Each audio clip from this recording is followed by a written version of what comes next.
Hello learners, I am Yashika. In last few lectures, we have actually discussed various approaches to language teaching. One of them was communicative approach. Today we are going to deal with structural approach to language teaching. So, as the name suggests, structural approach, it's basically where we are dealing with the structures of language. It's not about the language per se, but how language is formed. So, it's more of a scientific process. It's based on an assumption that language can be learnt through scientific selection and grading of structures or pattern. So, the stress lies on understanding the various structures at the level of word, sentences of the targeted language. So, if we look at it like how it has been dealt with various linguists and researchers, so the Menon and Patel actually define the structural approach as a belief that is of learning foreign language, mastery of structures is more important than acquisition of vocabulary. This approach employs techniques of direct method of teaching that use translation and it is not wholly discarded. Teaching is done in situations, speech is mainly stressed, but reading and writing are not neglected. So, what do we understand when they are saying that we focus on the structure? So, basically we are trying to understand or decode the language in terms of how sentence formation take place, how words are formed. So, letting this learner to learn about the various patterns that are followed in the language. The focus is on understanding of the pattern, and it stresses more on the oration, but reading and writing are not neglected. So, as to go further, the first thing that we need to do is to understand the difference between an approach and a method. Approach is a way in which something is approached, or a method is a way in which something is done. So, the way of doing a particular thing, the types and the steps that we follow is a method, whereas the ideology behind it or the framework behind it, it's an approach. So, when we are talking about structural, it's an approach, not a method. So, various method can come under this approach. Structural approach is essentially what a term implies, an approach, not a method as such. There is a scope of limitless experimentation and imaginative ways of applying the structural approach in classroom. So, if we are looking at the structural approach, then we can actually make students understand that how past tense is formed or how plural is formed. So, for example, in case of English, plurals are formed by adding s or es. For example, if there is a cup, so we can say we add s as a suffix. So, cups, pen, we add a suffix s and it becomes pens, pencils, same thing. We have added a suffix s. So, there is a whole pattern in plural formation. So, we can study that structure. For example, even in the case of Hindi, if we say we have a word like kitab, kitabein. So, anything which has अकारांत शब्द जिनका जो अंत है वो अकारांत से है, वहाँ पे हमेशा ए आएगा. किताबें, या आप और शब्द लीजिए अम्बी, जहाँ पे इकारांत शब्द है वहाँ पे या, अम्बियाँ, कॉपी, कॉपियाँ. So, that is how we understand the structure, and this is a structural approach. So, after that we look at of a structural approach. This has also been laid by Menon and Patel to lay the foundation of English by establishing through drill and repetition about 275 graded structure. To enhance children attain mastery over an essential vocabulary of about 3000 root words of active use. To correlate the teaching grammar and composition with reading lessons. To teach for fundamental skills, namely understanding, speaking, reading, writing in the order named. To lay proper emphasis on oral approach, active method and condemnation of formal grammar for its own sake. So, we will just try to understand each one of the objectives. The first is that there was this researcher Hornby. Hornby actually found that he studied the various structures of English language, and he said there are 275 structures and these are the structure that any learner of English needs to know so as to get a good grasp of the language. Another thing, we work on the vocabulary. So, when we talk about root words, so root words are those words to which a suffix or a prefix can be added to form a new word. For example, if we talk about word read, so we add re as a prefix, it becomes reread, or we add a suffix s, it forms reads. So, the root word over here is read, and we can form multiple words through this one root word. There can be words which have s, ed at the end at the level of suffix, or we can add words like unread. It becomes a new word and has a different meaning to it. Third is to correlate the teaching of grammar and composition. So, whenever we write a sentence, we follow a certain pattern, certain grammar to it. So, grammar is already inbuilt in the sentence or the composition. So, while we are reading, we are still reading each sentence and we are comprehending, and with that comprehension we are also understanding the grammar of the sentence. We know when we are reading whether we are reading a text which is written in past tense, future tense, perfect tense. So, grammar is inbuilt to teach the fundamental, namely understanding C. And when we are talking about the structural approach, so it focuses on all four skills, that are listening, reading, writing and speaking, but it starts from speaking. So, the initiation point of structural approach is speaking. Researchers in the field of language teaching establish that it is more important for a learner the language to get the mastery over the structure than on vocabulary. Why do you think that they emphasize on learning of structure and not on vocabulary, whereas there are approaches which focus on mastery of vocabulary also? So, if we see that there are new words which are coined every now and then, so there is nothing stagnant or fixed about the vocabulary. Whereas, when we look at structures, so there are stipulated or fixed number of structures. We can add to the repertoire of vocabulary throughout our life, but the structures remain the same. Thus, it becomes of utmost importance to understand the structure of the language so that we can produce novice expressions, novice phrases, new coined words, but the structures still remain the same.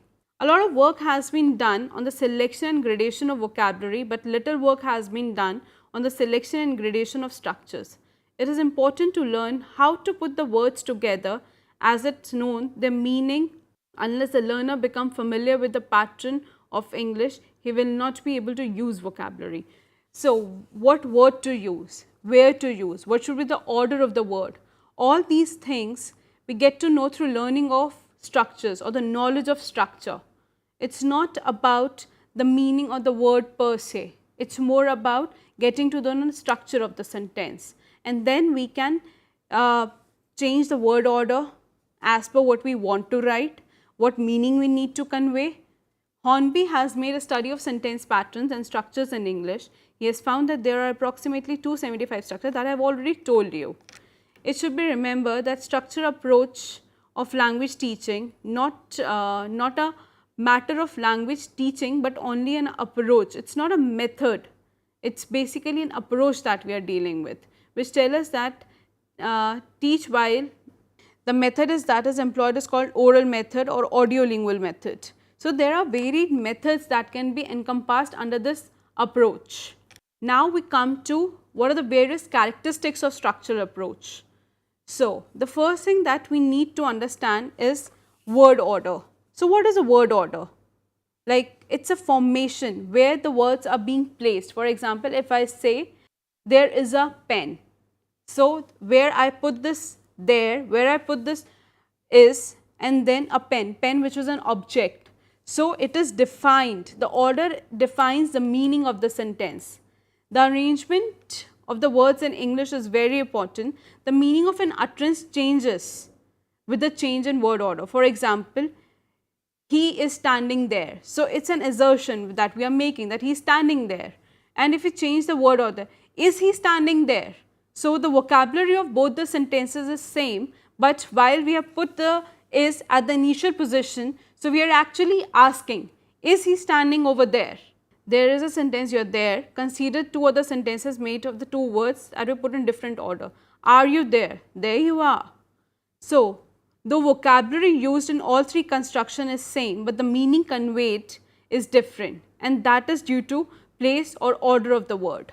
So, these different arrangements of words are called structures. Structures may consist of full utterances, they may have a partial or one part of the sentence. So, the way F.D. French defined it, a sentence pattern in this word, the word pattern means as a model from which many things can be, many things with the same similar shade and kind can be made. For example, if you look at word shoes, so there is a sound sh, and s.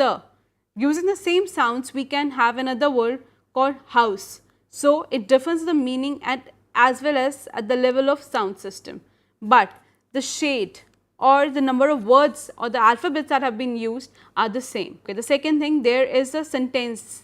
I wrote a letter. The formula of the sentence is SVO.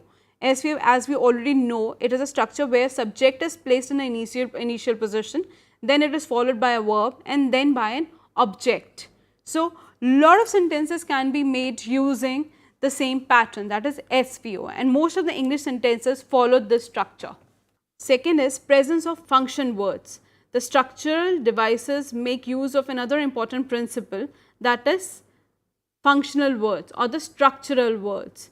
For example, if we look at the sentences, I killed the snake, I shall kill the snake, I shall be killing the snake, I shall have killed the snake, I have killed the snake, I have to kill the snake, I might have killed the snake, I can kill the snake. So, the first sentence, I killed the snake, is a present tense assertion. I shall kill the snake is referring to the futurity of the events, that it is telling I might or I may not, I shall or I will do it something in a future or the coming time. I shall be killing the snake, I shall have killed the snake. And if we look at the sentence number 4 and 5, where it say I shall have killed the snake or I have killed the snake, it tells us the truth about the action. Similarly, the meaning are modified the use of structure words which say might or can. Can, when we are using the word can, it says that it might happen or it might not happen, right? Then we come to the structure words which help the construction of utterances with content words are, firstly, the pronouns such as, I, me, he, her, there, some, any. Then there is another category which is called as prepositions, in, on, off, under. Like for example, we can look at this cup, then we can say that the cup is placed on the table. Now, if you pick up the cup and put it under the table, now the cup is under the table. So, these are the kind of words which are changing the meaning. Then there are helping verbs, do, have, be, will, may. For example, he might be coming, that is another form of may. He will be coming. So, the use of word will says that it is for certain, but use of might refers to certain uncertainty. The adjective and adverbs as such as that, all, each, every, ago, again, also, even, ever, etc. are also called as structure words. For example, if we use the word each one of you. So, each here is referring that each one of the individual who are present would be participating in an event or would be going anywhere, whatever the predicate that follows. So, we look at the third characteristic of structural approach to language, that is the use of small number of inflection. So, we need to understand what inflection is. Inflection are words which do not hold any meaning independently, but when they are added to a verb or a noun, they enhance or add a different meaning to it. For example, when I say plays, so addition of s refers to the present tense, played. The addition of ed as a suffix says that it was a past tense. I am playing, ing. Addition of an ing as a suffix means that something which is happening at right now, it is a present continuous tense. Then There are like when we add playing, played, plays, or it can even tell about the number, like 2 boys, that particular boy, a man, 1 man, 2 man. So, these are the nouns. Then inflections are there in adjectives and adverbs. When we say great, greater, greatest, better, best, great, greatly, beautiful, beautifully. The order is not just at the level of sentence, the order is there at the level of words as well, or the morpheme. The study of the word or the structure of word is called morphology. At the basic level, word is made up of morphemes. Then there are smallest units of meaning and roots and affixes. Affixes means that there could be a prefix or a suffix. For example, when we say the word make, makes, which is made up of make and a grammatical suffix s. Then we look at another word such as unhappiness. The root word is happy, we add un as a prefix, which means unhappy, which gives an antonym to happy.